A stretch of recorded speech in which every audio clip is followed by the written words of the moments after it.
ছোটবেলা থেকেই নাচ শম্পার খুব প্রিয়। অনেক যখন ছোট, তখন সে ডান্স বাংলা ডান্স থেকে সব নাচগুলো এক সন্ধেতেই তুলে ফেলতো।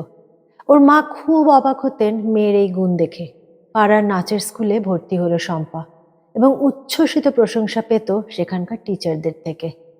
পড়াশোনার সাথে সাথে পুরো দমে চলতে লাগলো নাচ। ক্রমে যখন শম্পা হাই স্কুলে, তখন ওর নাচের স্কুলের নতুন বাচ্চা মেয়েদের নাচ শেখাতে লাগলো তার নাচের দিদিকে হেল্প করার জন্য।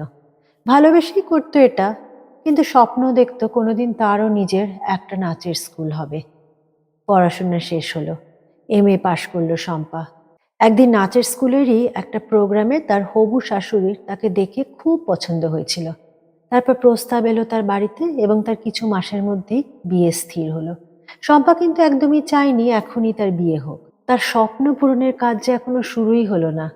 তারা মধ্যবিত্ত পরিবার, কিন্তু তার বিয়ের আয়োজনে তার মা বাবা কত যে টাকা খরচা করছে কে জানে। সোনার চুড়ি গড়ালেন প্রায় 3 লক্ষ টাকার। শম্পা কত বলল, মা আমাকে দাও না বরং এর থেকে 1 লক্ষ টাকা, একটা ছোট নাচের স্কুল খুলবো। মা বাবা কেউ কানেই তুললেন না। বিয়ে হয়ে গেল শম্পার। 3 বছর কেটেও গেল। বর বা শ্বশুর শাশুড়িকে 1-2বার নাচের স্কুল খোলার কথা বলেছে, কিন্তু কেউ তেমন সিরিয়াসলি নেয়নি।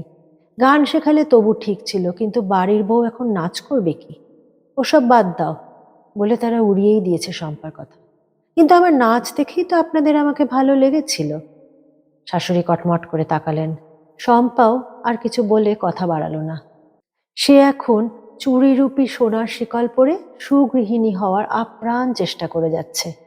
যদিও মনের কোনো একটা কোণে নাচের স্কুল বানানোর স্বপ্নটা এখনো তাজা রাখতে চেষ্টা করে সে। যদি কোনোদিন হয় তার স্বপ্ন পূরণ।